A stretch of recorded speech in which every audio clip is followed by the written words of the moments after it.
de consciência da imortalidade da alma. O Espiritismo, em essência, diz Allan Kardec, é uma filosofia e uma ciência de consequências religiosas. Filosofia porque nos apresenta todo um corpo teórico de entendimento e raciocínio a respeito da natureza do espírito e a respeito da nossa natureza divina enquanto criaturas. Ciência porque se organiza como um corpo científico através de um todo racional que segue as bases dos princípios científicos, apresentando-se como uma doutrina lógica, racional e profundamente coerente. No entanto, esta filosofia e esta ciência têm consequências religiosas. Não é o Espiritismo uma religião formal no sentido de ser uma religião cheia de ritos, dogmas, conceitos a serem obedecidos ou regras a serem seguidas. Esta não é a proposta religiosa do Espiritismo. O Espiritismo é religião enquanto essência. Do latim religare, a palavra religião quer dizer reconexão entre a criatura e o Criador. Ponte que se estabelece movimentando na criatura a própria presença do Pai em si. Então, quando a ciência e a filosofia espírita são bem compreendidas, elas nos levam necessariamente a um movimento religioso. Elas não permanecem como conceitos belos que são apenas enunciados pelos lábios, nem teorias bonitas que explicam a vida distantes do coração. O Espiritismo, quando apreendido, quando sentido no coração profundamente, ele leva a uma transformação de vida. O que nos lembra as palavras do apóstolo Paulo na Epístola aos Romanos, quando nos diz: se alguém está em Cristo, nova criatura é. As coisas velhas já passaram, eis que tudo se fez novo. É muito bonita a experiência de Paulo de Tarso, porque ele compreendeu que o Evangelho não era apenas mais um enunciado belo das letras religiosas da sua época. Era uma profunda transformação de vida a partir de uma compreensão do Cristo como mensageiro de Deus. Então Paulo introjetou Jesus em um movimento muito profundo de uma adoração interna e permitiu que aquilo fizesse um movimento nele. O mesmo acontece conosco quando nós compreendemos o Espiritismo. Chegamos muitas vezes ao centro espírita através dos nossos sofrimentos, das nossas dores, através das nossas dúvidas, dos nossos conflitos, das nossas dificuldades. E vamos, poucos a pouco, nos estudos, descobrindo respostas que vão falando aos nossos corações. E estas respostas vão enchendo-nos de algo novo, de uma nova perspectiva de vida, de uma nova visão, de um novo ponto de vista, de uma nova esperança, de um novo entusiasmo. E tudo isso movimenta as engrenagens da alma para que o nosso melhor aflore. Para que aquela natureza divina de que somos portadores e que é a nossa essência verdadeira, apareça e surja como a grande realidade nas nossas vidas. E é por isso que o espírita se reconhece pela sua transformação moral. Pelos esforços que faça por domar as suas más inclinações. Pelo número de aflitos a que leve consolo. Pelo número de corações a que beneficie com a sua presença, com a sua palavra, com a sua ação. Porque o espírita, quando compreende o espiritismo, se transforma em força transformadora do seu meio, através do exemplo e não da pregação. André Luiz tem uma expressão muito bonita para isso. Ele diz que o espírita verdadeiro é levedo que fermenta a massa. Se transforma num fermento nutriente, porque ele faz crescer o meio aonde se encontra. Como? Através do contágio da experiência amorosa. Através da contaminação do bem. Porque passa a viver o bem em si, porque passa a renovar a sua própria vida e então, naturalmente, passa a renovar o seu ambiente. Daí o Espiritismo colocar uma ênfase tão importante no processo da iluminação interior, da transformação interior do próprio homem. Me lembro que virei espiritista com 16 anos de idade.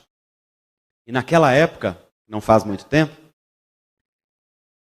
o Evangelho me seduziu com uma força muito grande. Na verdade, me lembro de ter acordado como de um transe de fascinação.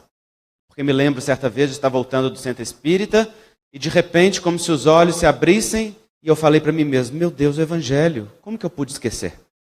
Como quem sai de um transe que o próprio processo encarnatório realiza e que a gente, muitas vezes, pelas ilusões da vida, se deixa conduzir. Então, naquele momento, aquilo fez muito sentido para o meu coração. E eu comecei num grande esforço de vivência, mas os primeiros esforços, eles são esforços ainda desconectados do sentido real e profundo do Espiritismo. Me lembro que naquela época eu via as pessoas dando passe. Não sei se eu já contei esse caso aqui, mas se contei, me permitam contar de novo. Eu lembro que naquela época eu via as pessoas dando passe, achava bonito o passe. Um adolescente ainda deslumbrado com as questões espíritas, lembro que cheguei para o dirigente e disse assim, eu posso dar passe? Ele olhou para mim com muito carinho e disse, não, meu querido. Eu olhei para ele e disse, por que não? Ele disse, porque você precisa compreender, porque você precisa estudar, porque você precisa se desenvolver um pouco. Fazia poucos meses que estava no estudo da doutrina espírita, ainda um jovem inexperiente, desconhecendo, mas já movimentando aquelas fibras íntimas do desejo de servir. E quando a gente ainda não sabe como servir, a gente quer servir como o outro serve.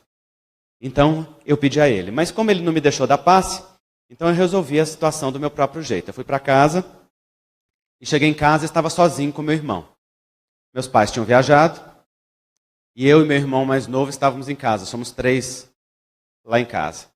E então, o meu irmão mais novo estava naquela fase que eu chamo de fase da vaca. Vocês conhecem a fase da vaca? É aquela fase da adolescência que o adolescente não fala, ele muge. Você pergunta qualquer coisa para ele, ele responde só Não é assim? Você não consegue estabelecer um diálogo. Eu chamo isso de fase da vaca. A gente não conseguia conversar com meu irmão. Então, meu irmão tinha se isolado num quartinho, inclusive, mais ao fundo da casa, e havia uma grande distância entre nós. Mas quando há interesse, você sabe que o adolescente fala com muito bom som. E como eu tinha acabado de voltar do centro espírita, e tinha acabado de ouvir a respeito do Evangelho, eu resolvi fazer um sanduíche e perguntei para ele, você quer que eu faça para você? E o adolescente, quando lhe interessa, ele fala com todas as palavras. Ele disse, sim, eu quero. Então eu fui lá fazer o sanduíche. Como eu queria dar passe e não podia dar passe em nada, resolvi dar passe no sanduíche. Botei o sanduíche em cima da mesa, estendi a mão e comecei a orar. E fazer os movimentos que eu sabia.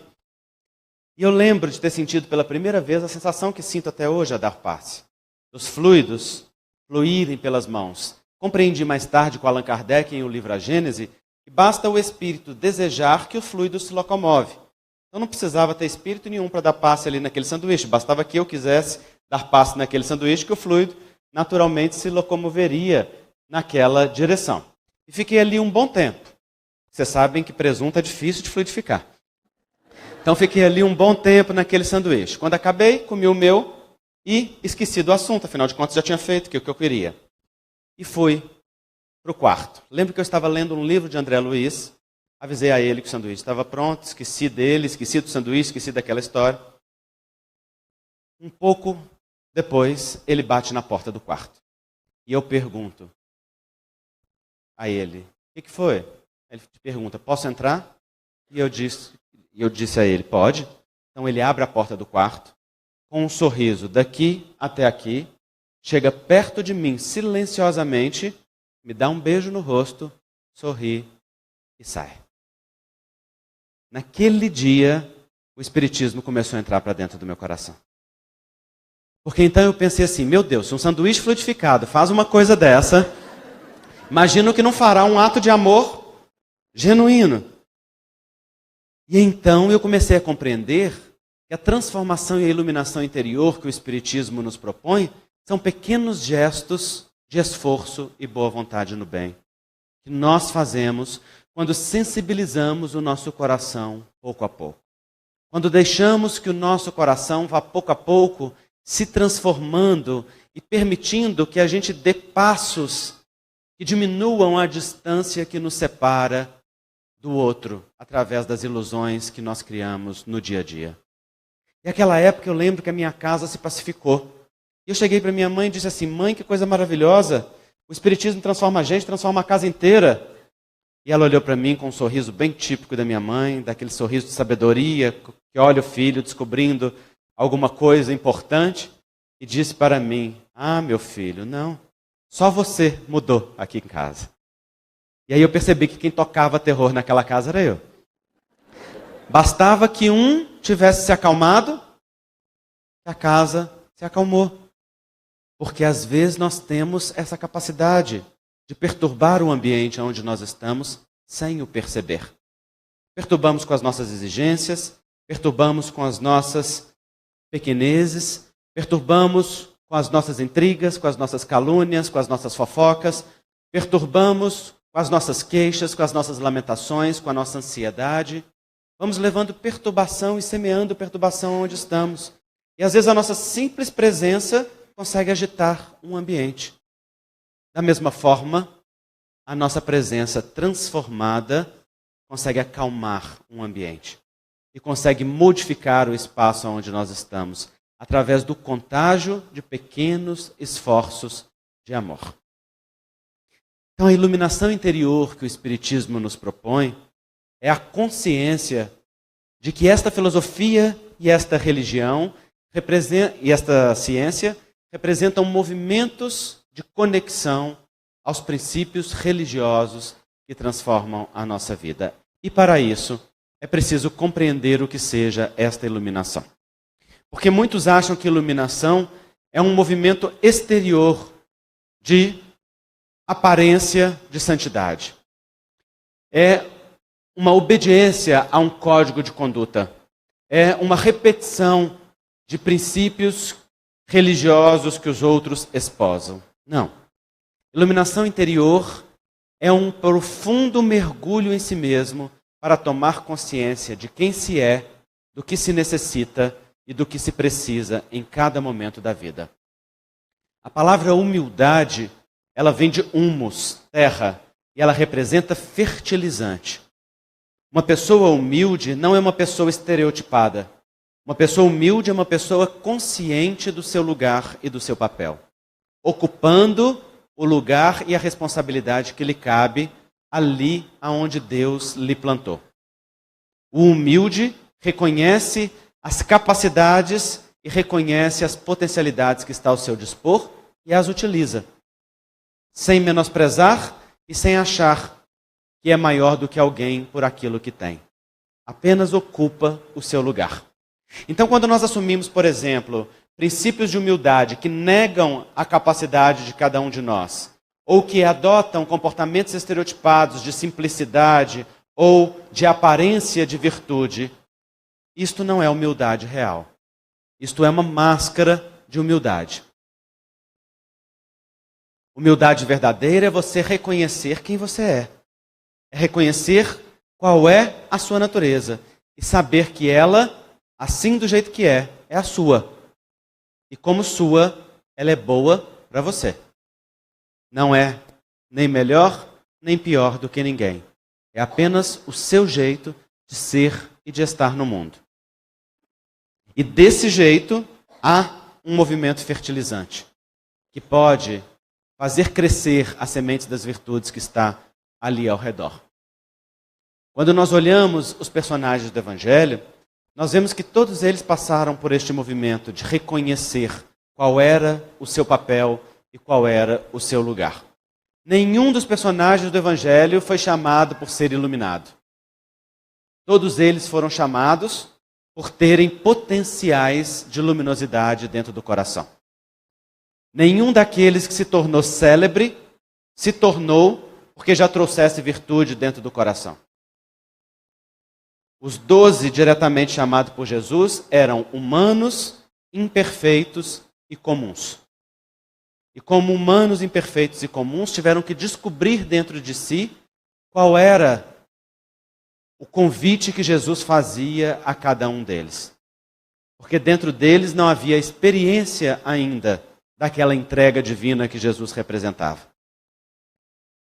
Quando nós vemos, por exemplo, Paulo, que era ainda então Saulo, nós vemos um movimento de transformação muito bonita. Todos vocês sabem que Paulo vê Jesus na estrada de Damasco, literalmente se assombra diante daquela luz.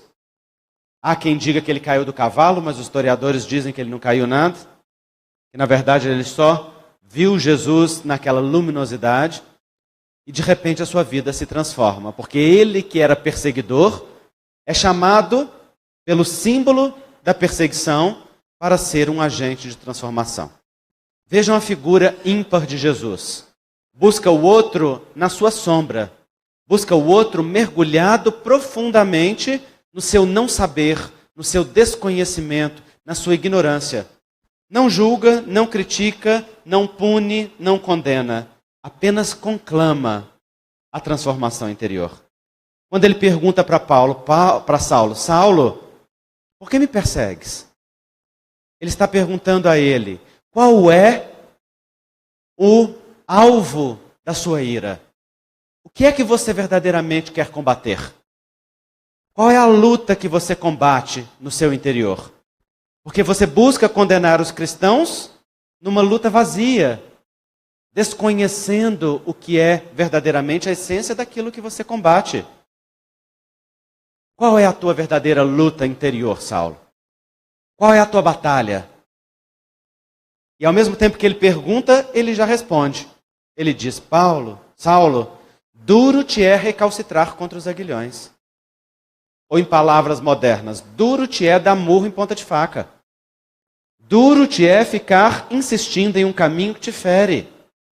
Porque você traz dentro do seu coração um profundo amor por esta causa e não percebe que este que você persegue é o mesmo exemplo da causa que você traz como ideal dentro do seu coração. E naquele momento, Saulo cai em si. Ele tem um despertar de consciência, ele tem uma ampliação de consciência. E ele percebe que a sua luta é vazia. E que ele está exatamente lutando contra o seu próprio ideal.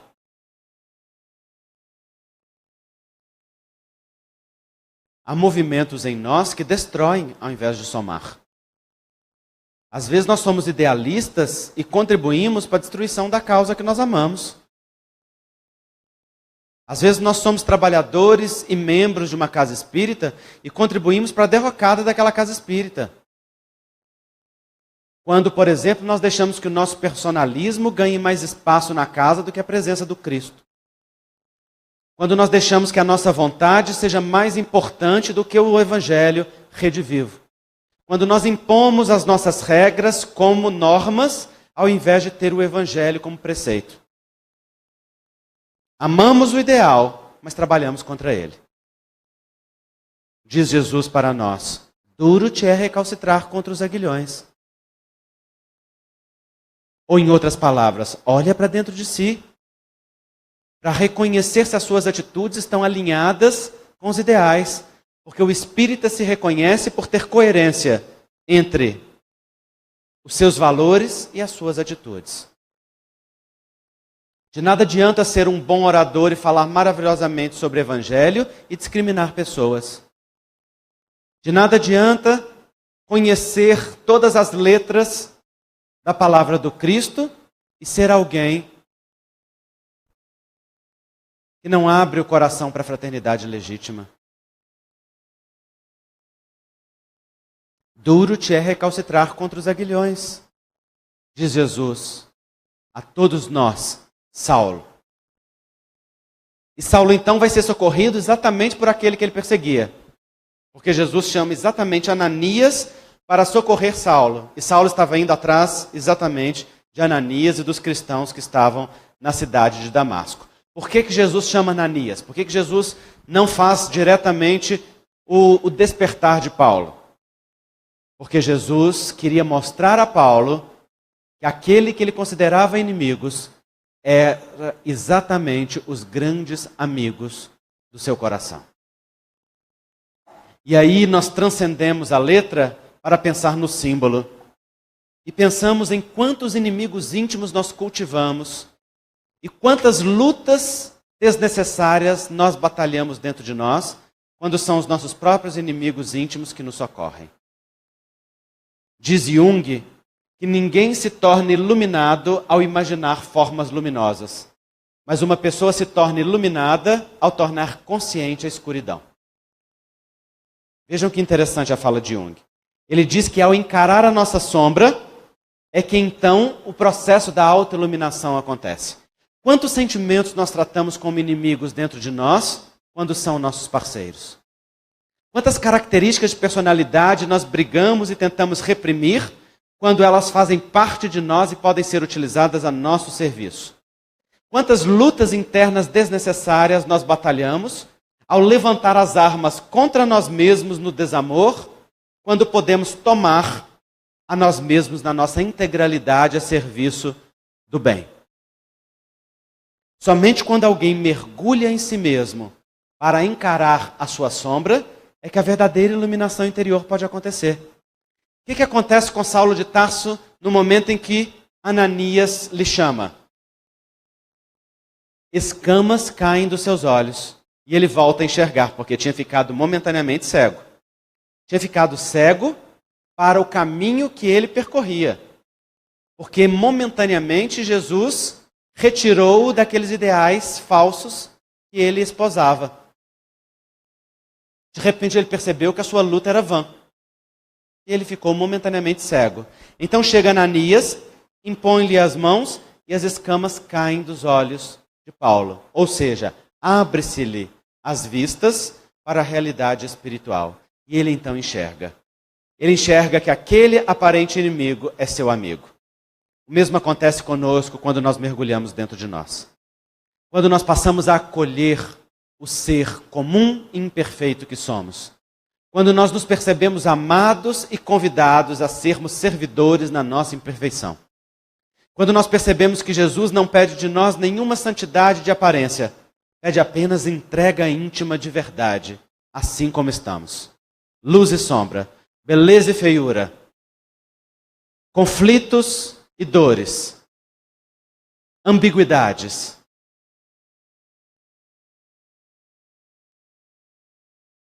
Convidando a amar os inimigos internos que nós perseguimos.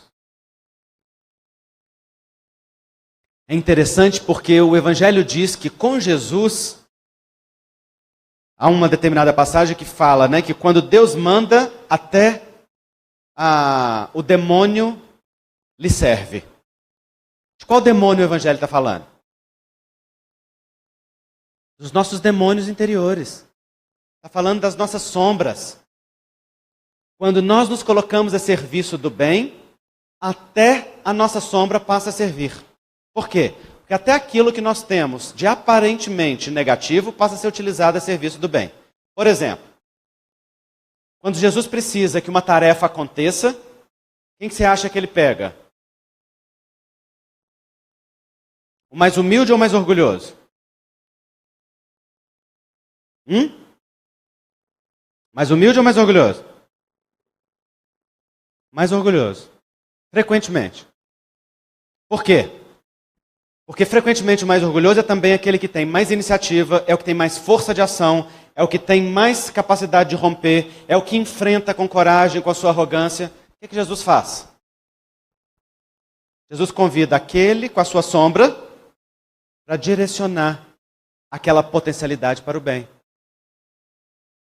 Não é? E faz com que aquela característica que é aparentemente sombria se converta numa característica iluminada. A maioria de nós dirigentes fomos chamados assim. Jesus olhou assim, deixa eu ver, qual é a sua característica? Vamos trabalhar. E a humildade vai sendo conquistada no próprio trabalho. Por quê? Porque quando a gente vem para o nosso trabalho no bem cheio da nossa sombra, o próprio trabalho no bem vai fazendo com que a gente aprenda o que é a virtude, que vai aflorando ali.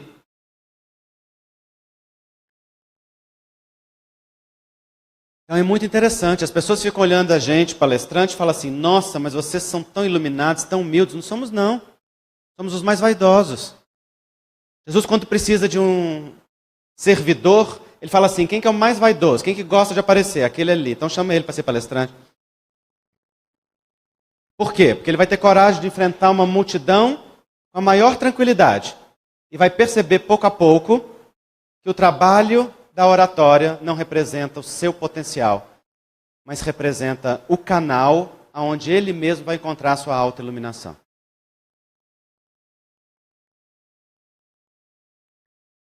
A vida vai tomando os nossos inimigos a nosso serviço. Vai tomando a nossa sombra a nosso serviço. Então o que aconteceu com Paulo? Caiu as escamas dos olhos dele. O que é que acontece logo em seguida? Ele se recolhe. Se recolhe para onde? Para o deserto.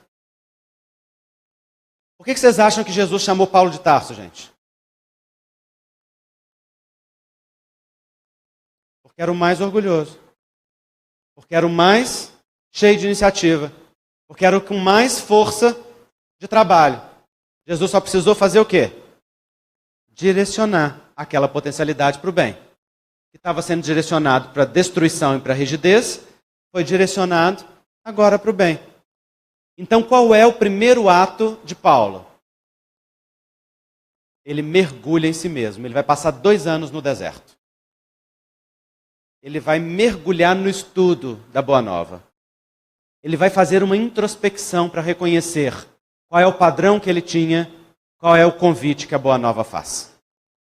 É o que acontece com todos nós no primeiro momento da transformação. Nós passamos pelo deserto. Ninguém nos acompanha nessa tarefa. É um espaço de solidão. É um espaço de aridez íntima. É um espaço de desconforto. É um espaço de esforço. É um espaço de transformação. É aquele momento que você já não se sente mais à vontade para ser quem era, mas ainda não aprendeu a ser algo novo. E sente que a casa está em reforma. E sente que o íntimo está aquela bagunça. E ainda é conflito. E ainda é dualidade. E afloram os dois movimentos. E você tem que aprender a manejar o pé no freio e o pé no acelerador. O freio no homem velho e o acelerador no homem novo. Esse tempo de deserto, ele é essencial. Quem não suporta o tempo do deserto não conhece o tempo da transformação. Porque não há como passar pela transformação sem enfrentar o deserto. 2 anos Paulo ficou mergulhado. E na hora que ele começa o trabalho da Boa Nova, ele é um homem novo. Agora a sua sombra está a serviço do bem. Não está mais a serviço da destruição. Está agora a serviço da construção. A mesma força que antes ele enfrentava os outros para perseguir, ele vai ter coragem de entrar com a cara limpa na casa do caminho para poder enfrentar os apóstolos e mostrar que está renovado. E ser aceito no colégio apostólico. O processo da iluminação interior é um processo de se apropriar da nossa verdade íntima. Ninguém se torna iluminado sem se tornar mais verdadeiro, mais honesto e mais espontâneo consigo mesmo. Essa é a trajetória de todo servidor. Vejamos Zaqueu. Zaqueu era um homem de baixa estatura. Mas não só baixa estatura física, era também um homem que se considerava de baixa estatura moral. Havia enriquecido ilicitamente. Mas chega um momento em que ele deseja ver Jesus. E Jesus passa pela sua cidade. Ele então sobe em um sicômoro, em uma figueira brava, para poder ouvir e ver a Jesus. A figueira representa as muletas psicológicas que nós utilizamos para nos auto-elevarmos. Jesus para debaixo da figueira, olha para Zaqueu e diz para ele: Zaqueu, desce, porque ainda hoje me convém cear em tua casa. Veja a postura psicológica de Jesus. Zaqueu está mergulhado na culpa. Zaqueu está mergulhado no sentimento de insuficiência. Zaqueu está mergulhado no sentimento de indignidade. Ele sabia que ele enriquecera ilicitamente, ele sentia-se culpado ele não se sentia capaz de ver Jesus olho no olho, e Jesus para diante dele e diz para ele: Zaqueu, hoje ainda eu quero estar na sua casa. O que Jesus faz naquele momento? Jesus olha para Zaqueu e diz assim: eu não me importo com nenhum dos seus sentimentos. Eu vejo a sua grandeza que você ainda não vê. E eu te trato com a dignidade de um filho de Deus. Você é digno, Zaqueu. Assim como você é profundamente digno. E eu te digo, quero estar hoje ainda na sua casa. Jesus não exalta nenhuma culpa de Zaqueu. Ele já estava mergulhado na culpa. Ele já sabia das suas responsabilidades. Jesus não fala para ele de nenhum sentimento de indignidade, porque Jesus não estava preocupado com códigos morais. Jesus fala para ele da natureza divina de que ele é portador. E diz para ele: Zaqueu, vem você com a sua sombra inteira.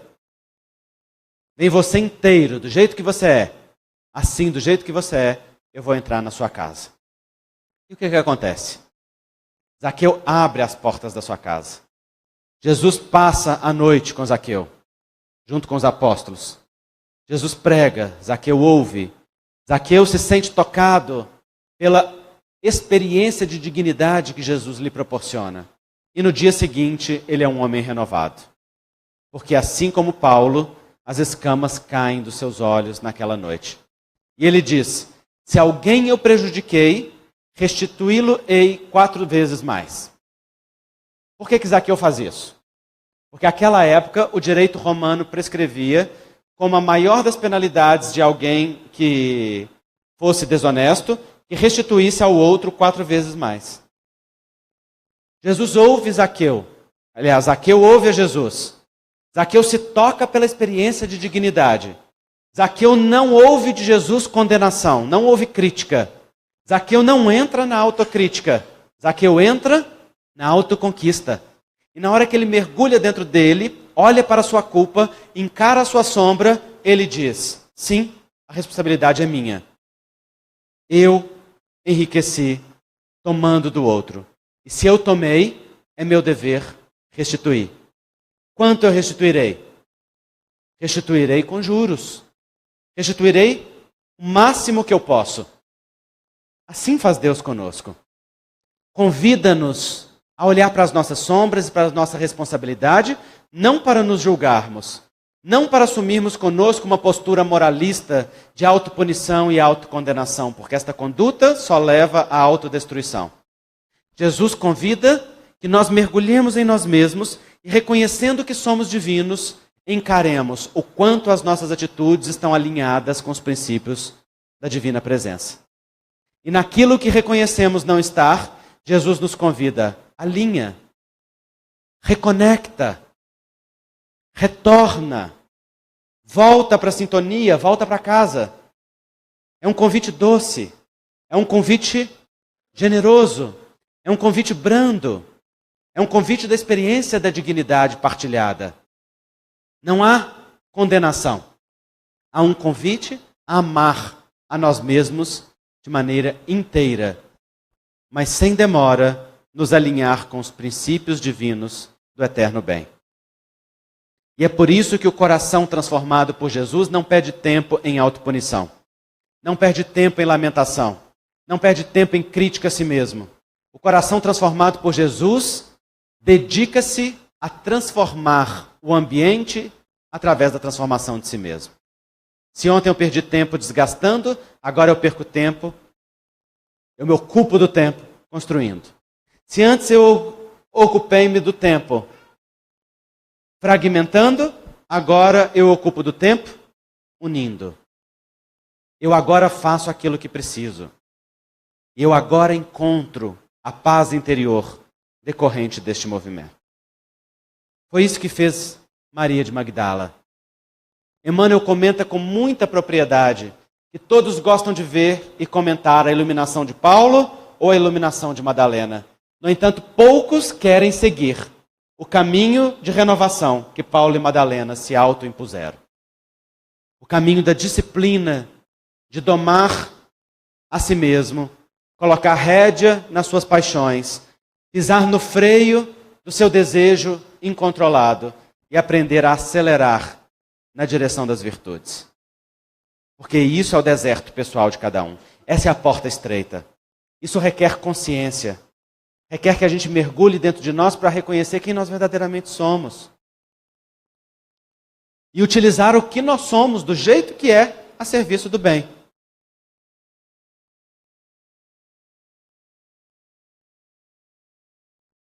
Então Maria de Magdala, após ouvir a presença do Cristo, que lhe tocou com a experiência da dignidade, ela vai enfrentar os seus próprios monstros interiores.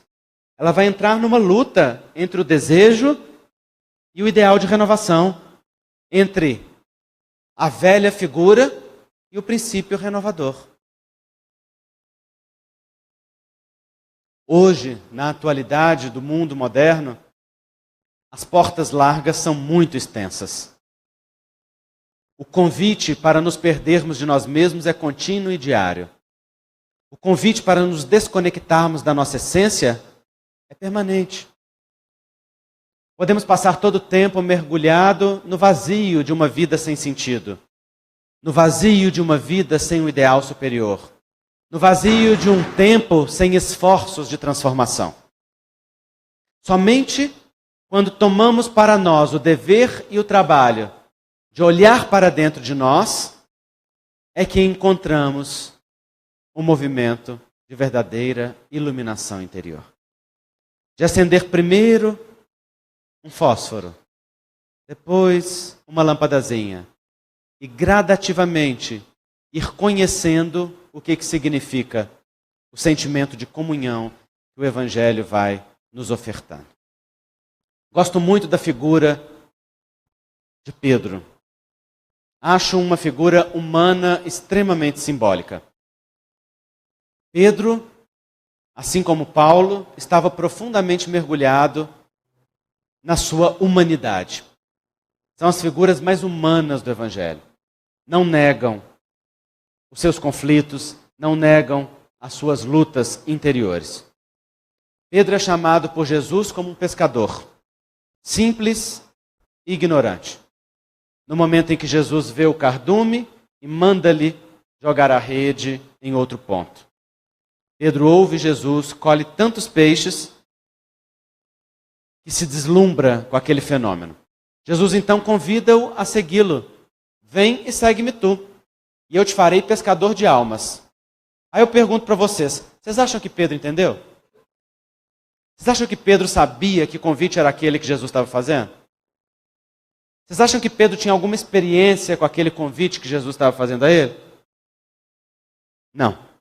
Pedro só se sentiu tão amado e tão tocado por um entusiasmo interior que ele decidiu ir ver o que era aquilo que Jesus convidava. E ele começa então a ouvi-lo.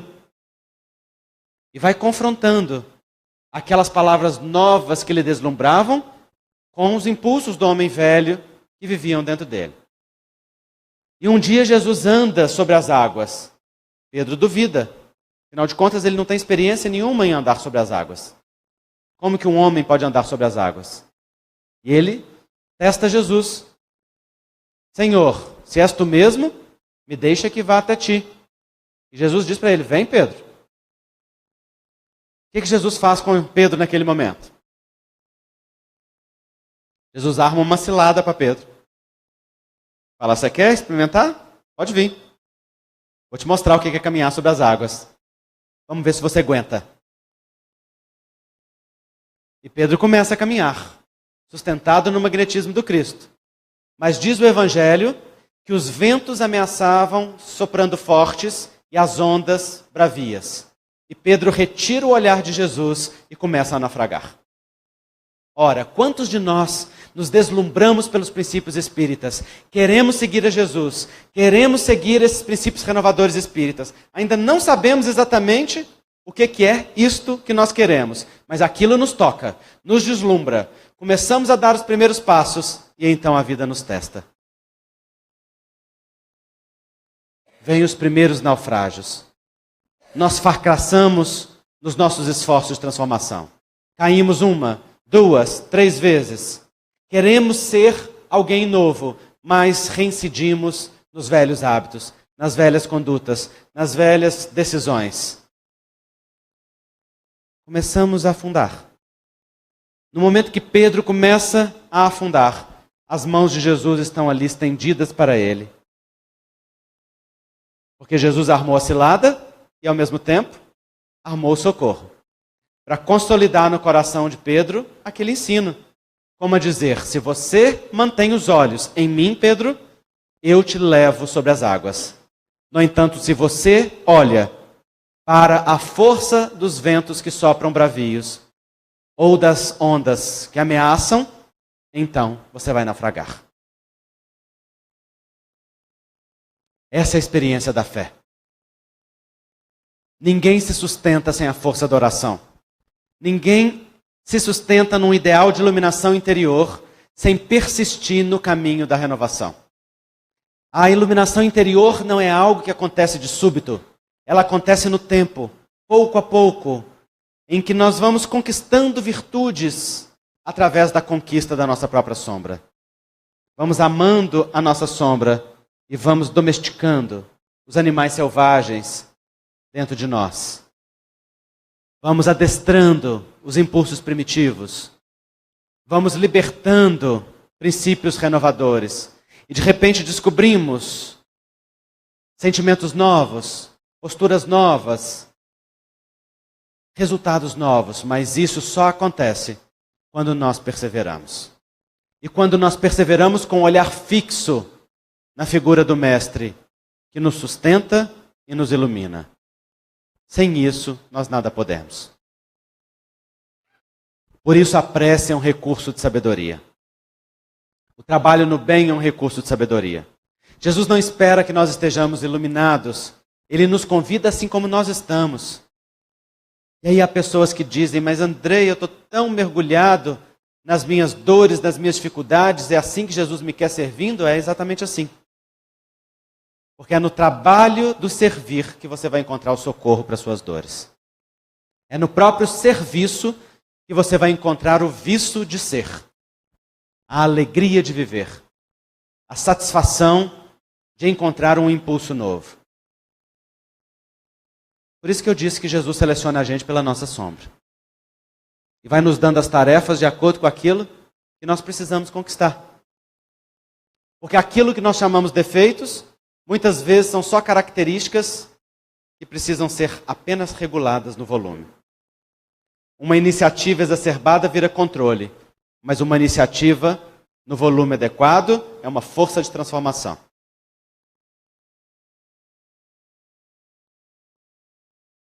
Um sentimento de valor exacerbado vira orgulho, mas um sentimento de valor adequado gera força de ação.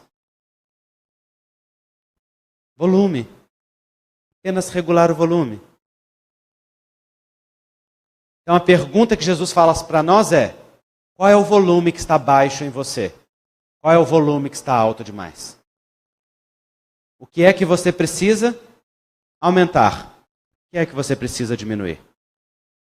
Qual é o freio que precisa pisar? Qual é o acelerador que precisa acelerar? Porque o trabalho da transformação é esse movimento conjunto.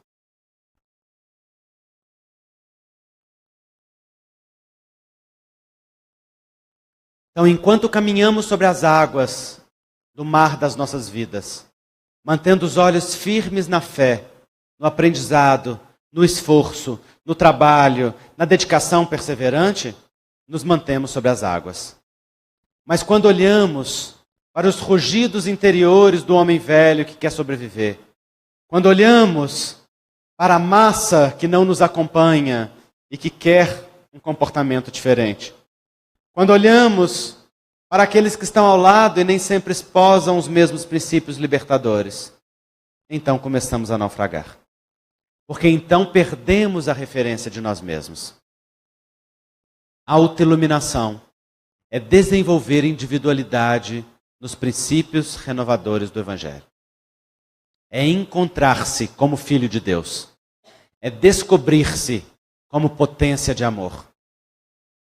É domesticar os impulsos do instinto para despertar os princípios nobres da razão e da elevação de si mesmo. Então Pedro continua caminhando com Jesus. E um dia Jesus vai perguntar a Pedro: Pedro, o que dizem os homens que eu sou? E Pedro responde: Senhor, tu és o Cristo, o Filho do Deus vivo. E Jesus olha para ele e diz: Bem-aventurado és, Simão. Não foste nem a carne nem o sangue que te revelaram. Pedro se enche de orgulho. Fica todo feliz. Quase cutuca os outros apóstolos. Ouviu o mestre? Viu o que ele disse de mim? Fica feliz, satisfeito, porque ele foi instrumento do Santo Espírito de Deus naquele momento. Uma compreensão perfeita de Jesus. Mas Pedro é humano. Está lutando com as suas próprias lutas internas de compreensão ainda fragmentárias. Logo depois, Jesus começa a falar do sermão das dores. E aí Pedro olha para ele e fala: Senhor, apieda-te de ti, nada disso há de suceder. Naquele momento, Jesus olha para ele e diz assim: afasta-te de mim, Satanás. Como a dizer, nesse momento, Pedro, você foi instrumento das sombras. E aí, nesse momento, é a hora que os apóstolos cutucam ele. Tá vendo, Pedro? A gente gosta de dar uma cutucada no outro, né? Poucos ainda se alegram com as conquistas dos outros. Ainda faz parte da nossa sombra uma boa dose de inveja. Naquele momento, Pedro é instrumento da sombra. E ele olha para aquilo e se envergonha. Por quê? Porque ali não tem uma compreensão perfeita de Jesus. Ali tem uma compreensão muito falha do Cristo. E por que isso acontece? Porque Pedro não tinha nenhuma experiência com sacrifício pessoal. Então, na hora que ele olha para aquele sacrifício que Jesus diz, ele morre de dó de Jesus. E a dó é uma humilhação pessoal. Então, Jesus o repreende. Vocês vejam, o mesmo Pedro que foi instrumento da luz, é agora instrumento das sombras. Como qualquer um de nós o é. Somos nós que escolhemos o que nós deixamos preponderar em nós. O que nós alimentamos em nós. E então, Pedro está ao lado de Jesus no momento em que os centuriões chegam para prendê-lo. Judas dá o beijo da entrega e naquele momento Pedro vê Jesus sendo tratado com violência. O seu amor por Jesus já é tão grande naquele momento que Pedro é tomado de uma raiva súbita, pega da espada do centurião e com agressividade lhe corta a orelha. Qual que era a vontade de Pedro? Era de passar aquela espada na jugular do centurião. Jesus deve ter desviado a bainha para o lado, para pegar só na orelha. E aí o que Jesus faz? Faz a primeira cirurgia plástica da história. Pega a orelha, coloca no lugar e reconstitui integralmente a orelha do centurião. Transformando a vida daquele centurião para sempre. E dizendo a Pedro: Pedro, quem pela espada fere, pela espada será ferido. Vejam vocês, Pedro, discípulo direto por Jesus, 3 anos comungando da presença do Cristo, pregando a boa nova, vendo maravilhas diretamente na fonte, no momento do testemunho, o que ele faz? Liberta a sua sombra. A agressividade é o primeiro impulso. Por quê? Porque o instinto ali dele de preservação leva-o a defender com agressividade aquilo que ama. Quem aqui faria o mesmo? Levanta a mão para eu saber. Vocês estão até bem honestos. Mas ainda tem um bocado de gente iludida. Porque 100% de nós faria o mesmo. É simples. Imagina você diante de um ladrão, e esse ladrão aponta uma faca para o pescoço do seu filho. De repente ele tem um deslize e você tem uma oportunidade de fazer alguma coisa com aquele ladrão. O que você faz? Você titubeia? Então vocês vejam que 100% de nós possivelmente reagiria igual Pedro. Porque no impulso de defender aquele que nós amamos, o primeiro movimento é de contactar com a nossa agressividade. Diz, não mexe no que eu amo, não. Tem alguma coisa muito sagrada sendo ameaçada. No entanto, Jesus ensina para Pedro que quem pela espada fere será ferido. Ou seja, não é esse o princípio que eu ensinei, Pedro. A nossa arma não é a espada. A nossa arma é o testemunho do amor. Mas Jesus cobra que Pedro entenda aquilo naquele momento? Não, por quê? Porque Pedro ainda não estava preparado para saber o que era o testemunho do amor. Ali ainda era o momento de Jesus testemunhar para ele. Então vão perguntar para ele 3 vezes. Tu me segues? Não. És um deles? Não. Faz parte desse grupo? Não. Aí o galo canta. E Pedro se lembra que Jesus disse que antes que o galo cantasse, 3 vezes o negaria. Naquele momento, Pedro sente uma dor profunda de não ser capaz de seguir Jesus no testemunho. Naquele momento, Jesus passa ao longe. Pedro o olha e nos olhares trocados, nenhuma condenação. Jesus não diz a Pedro, tá vendo, Pedro? Não falei que você ia me trair? Nenhum movimento egóico em Jesus. Nenhuma afirmação de superioridade através da humilhação do outro. Apenas uma postura profundamente humilde, olhando para Pedro e dizendo, Pedro, levanta que tu és pedra, e sobre ti eu erguerei a minha igreja. Como a dizer, Pedro, é na sua condição humana que eu te farei divino. Levanta, quantas vezes forem precisas. Ainda não dá conta de testemunhar, prossegue.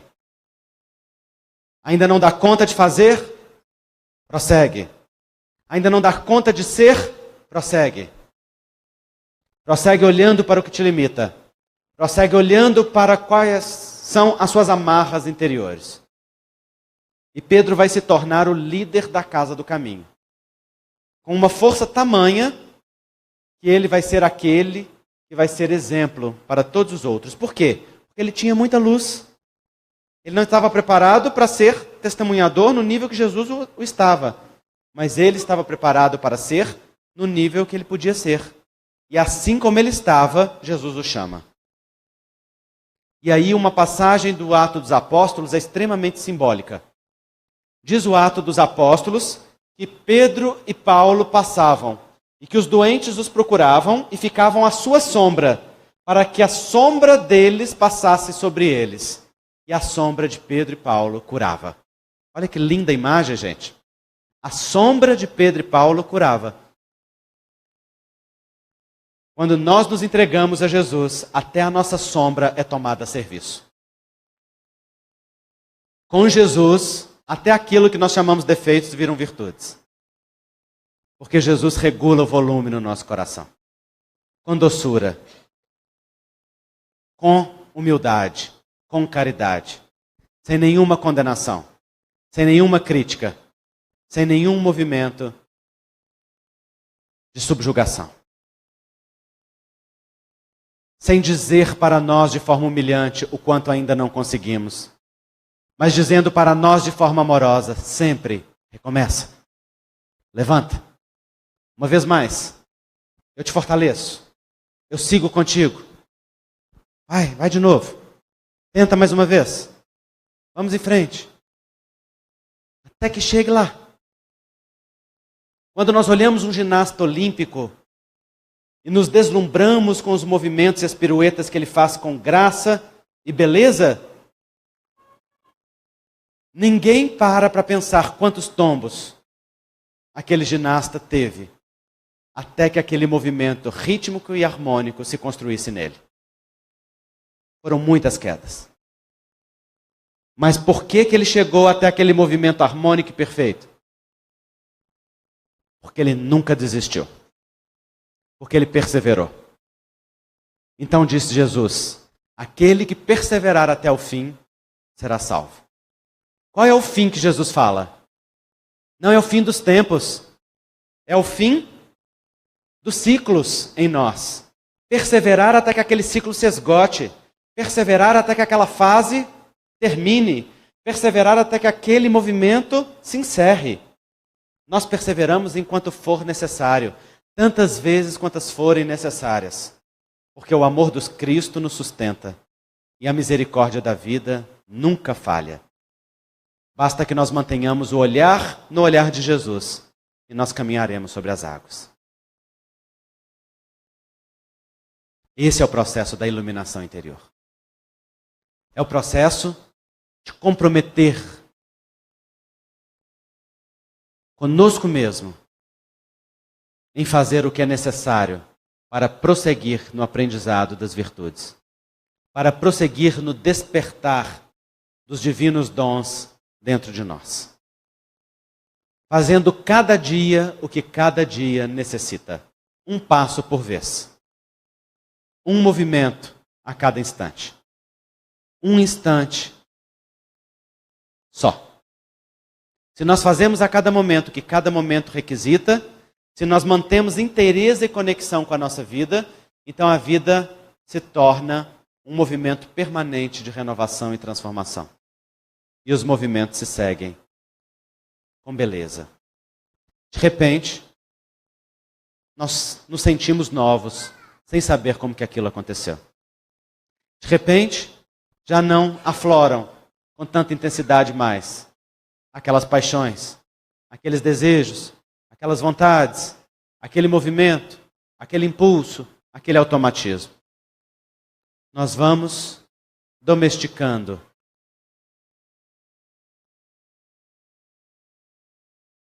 aquilo que ainda está selvagem em nós, até que o animal dócil apareça. Está claro isso, gente? Muito bem. Nós vamos conseguir? Ótimo. Então, antes de encerrar, eu gostaria de dizer para vocês que ali fora vocês têm os livros da Associação Médico Espírita de Minas Gerais. São todas obras com os direitos autorais integralmente doados para o trabalho espírita e que nós sempre trazemos como uma oportunidade para se aprofundar nas temáticas tratadas. Quero apresentar alguns dos meus livros para vocês. Cura e Autocura, uma visão médico espírita, fala de saúde e adoecimento dentro da visão espírita. Alto Amor e Outras Potências da Alma fala do despertar das virtudes em nós, né? Tem muito do que eu falei hoje nesse livro. Reconciliação consigo mesmo, com a família, com Deus. Fala da integração em nós de tudo aquilo que está fragmentado. Nesse livro nós trabalhamos o reencontro com a essência, o reencontro com a força interior, a reconciliação com a família, a reconciliação com os pais. Tem um capítulo sobre síndrome do pânico e fobias na visão médica espírita, um capítulo sobre depressão, tem um capítulo sobre a relação com os pais, muito aprofundado. Enfim, fala desse movimento profundo de reconciliação. Pílulas de Confiança, de Esperança e de Amor, são livros de mensagem do Espírito Dias da Cruz, baseado na carta de Paulo aos Coríntios sobre o amor. E no último versículo onde ele diz: então permanecem a fé, a esperança e a caridade. E o Espírito Dias da Cruz escreveu um pequeno livro sobre cada uma das virtudes que Paulo fala nesse versículo. São livros de mensagens. E lancei recentemente o livro Transsexualidades sob a ótica do espírito imortal. Em 2012 eu tive a oportunidade de lançar o livro sobre a homossexualidade, que fala da orientação sexual, e agora eu lancei o da transexualidade, que fala da identidade de gênero. Orientação sexual e identidade de gênero são coisas distintas. Se você não sabe a diferença entre uma coisa e outra, você precisa ler os dois. Porque não são a mesma coisa e são tratados como se fosse a mesma coisa, né? Orientação sexual é a orientação do afeto, identidade de gênero é a identidade psíquica do indivíduo. Então, nós precisamos conhecer para respeitar, conhecer para incluir, conhecer para amar, como merecem todas as pessoas dignas filhas de Deus, como são todas as pessoas homo, todas as pessoas trans, igualmente dignas, igualmente amadas, profundamente amadas por Deus.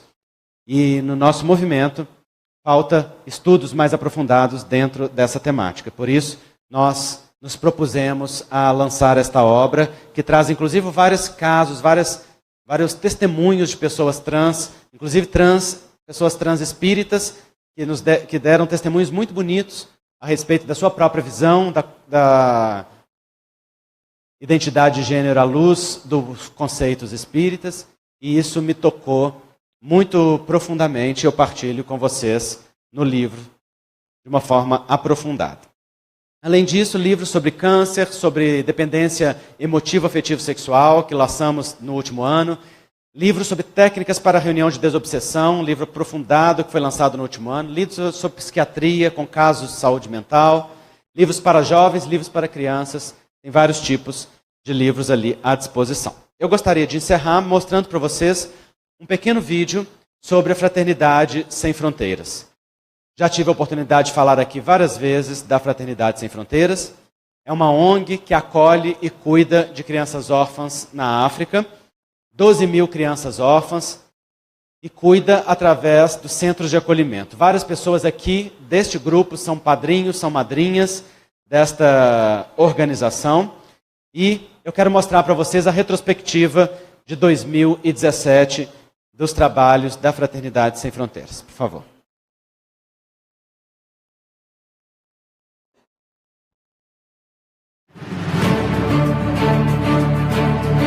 Um pouquinho de cada um e um ano inteiro de realizações.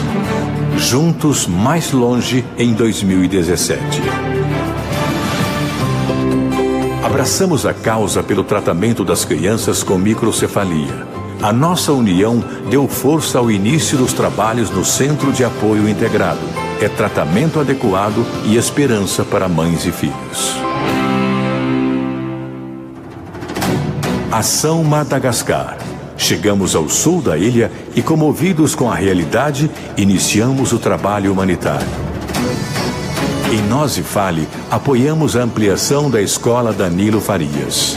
Em Ambovombê, abrimos a primeira unidade e acolhemos as criancinhas que viviam nas ruas da cidade sem estudar.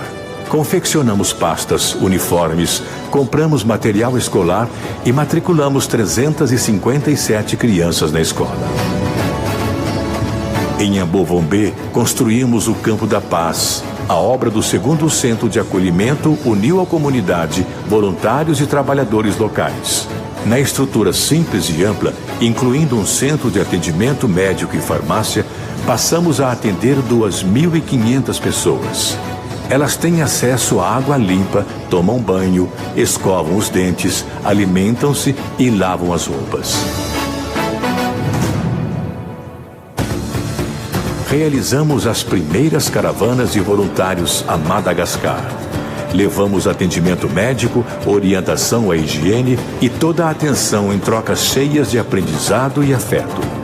Em uma mobilização contagiante, a fraternidade atravessou o mar. Lotamos um container de roupinhas, calçados e um consultório odontológico. Alegria aos corações que doaram e receberam. E um novo sonho ganhou asa. Em Ambovombê, vamos construir a cidade da fraternidade. Ganhamos o terreno, lançamos a campanha e, unindo corações, vamos construir 100 moradias.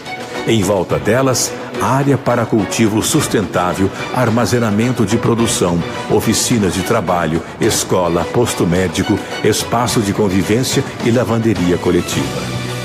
Um ano em Madagascar, muitos passos de fraternidade.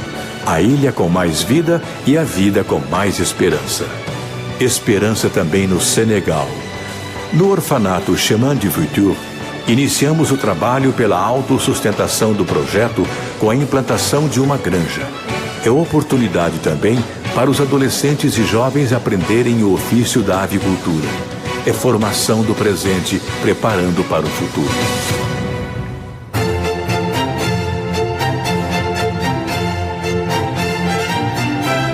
A Orquestra Filarmônica Jovem Emanuel passou a integrar os projetos da Fraternidade Sem Fronteiras.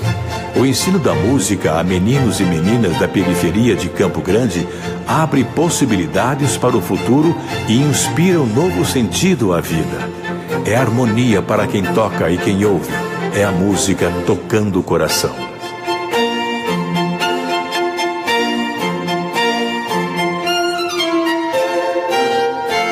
É tempo de acolher.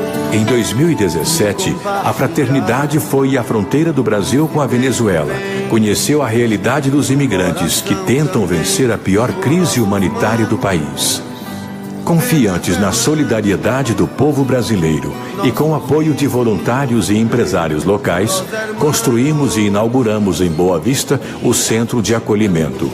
O que se vê no dia a dia é uma comunidade unida e disposta a oferecer o melhor de si para recomeçar. Maravilha, nosso sonho de... Em Moçambique, ao longo de todo o ano, semeamos. Voluntários transferiram conhecimento com o vigor do coração. Ensinamos os filhos de agricultores a plantar, aproveitando o que de bom e em fartura a natureza dá. Envolvemos os pais e, por meio de diversas atividades, educamos as crianças para o respeito e cuidado com o meio ambiente.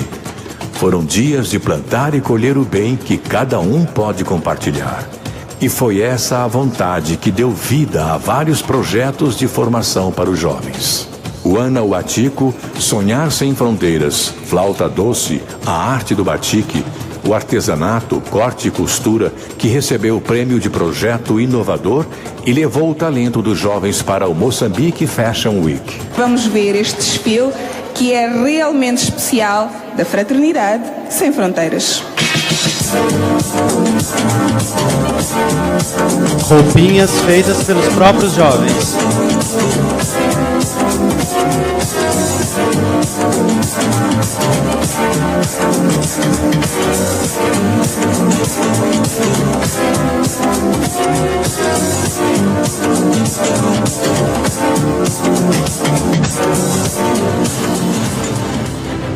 Foi emocionante ver a fraternidade em ações que unem cada vez mais voluntários. Cadernos para a África, na 3ª edição.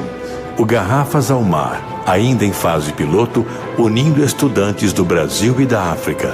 Mãos de artesãs divulgando a causa com ternura. A sensibilidade criando novos produtos de fraternidade. Em várias cidades do Brasil e do exterior, bazares, eventos, a mensagem mais longe. 2017 foi o ano do primeiro encontro da Fraternidade Sem Fronteiras. Um encontro de religiões, de culturas, de corações que se reconhecem como irmãos e compartilham do profundo desejo de ajudar a construir um mundo melhor. Um ano de trabalho fraterno e sentida gratidão. Pela segunda vez, a Fraternidade Sem Fronteiras recebe o troféu Você e a Paz, na categoria Instituição que realiza. Somos um movimento de amor realizando uma obra coletiva. E tudo o que estamos fazendo é resultado do esforço e da contribuição de milhares de corações que se sensibilizam com a dor do outro e querem dar ao mundo sua cota de amor. Feliz seja o seu coração em realizar o que é bom. Feliz 2018 de Fraternidade Sem Fronteiras para você e para todo mundo. Então esse é o trabalho da Fraternidade Sem Fronteiras, essa ONG criada há 7 anos por espíritas de Campo Grande, Mato Grosso do Sul, e que hoje é uma obra coletiva feita por milhares de corações e de mãos em todo o mundo. Todo esse trabalho é sustentado pelo apadrinhamento. Além desses eventos que dão renda extra, o grosso que sustenta esse trabalho é o apadrinhamento. Imaginem vocês que com apenas R$50 mensais, nós apadrinhamos uma causa como essa, de uma fraternidade legítima, e semeamos esperança em tantos locais distintos. R$50. E a gente gasta numa pizza, num táxi, num salão de beleza, não é? Numa coisa mais simples, mas que pode transformar a vida de uma criança, a vida de um refugiado venezuelano, de uma criança com microcefalia, de crianças no Senegal, tantas outras coisas. Então, nós partilhamos isso com vocês para convidar cada um de vocês que ainda não forem parte disto a fazerem parte desta família do Amor Sem Fronteiras. Ali fora eu tenho os folders, que são as fichas de inscrição com as informações.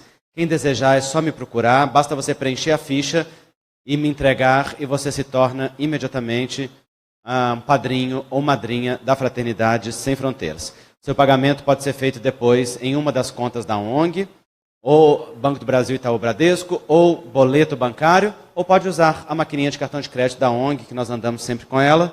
Pode, por exemplo, pagar o ano inteiro parcelado em 12 vezes, cai R$50 no seu cartão de crédito todo mês. Você esquece que pagou, mas a ONG e todos os beneficiados não esquecem de você. Aqueles que porventura já são padrinhos e estiverem na hora de renovar o seu apadrinhamento, o seu pagamento, quiserem fazê-lo pelo cartão de crédito, também podem nos procurar no final. Com tudo isso, eu agradeço, peço desculpa por ter avançado um pouco hoje no horário, e agradeço a vocês a paciência e a Jesus pela oportunidade de juntos estudarmos esta causa de amor. Muito obrigado.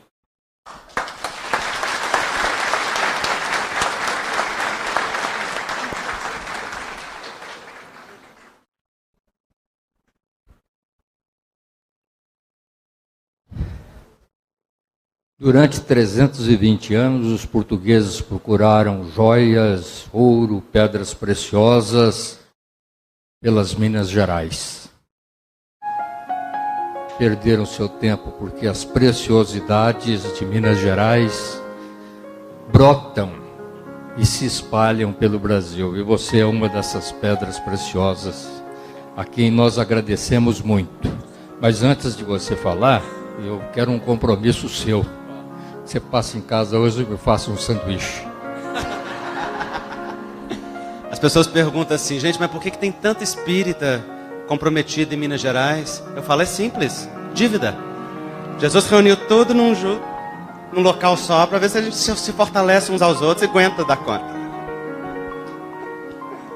Quem sabe a gente possa pagar isso aqui em São Paulo nas próximas reencarnações. Muito obrigado.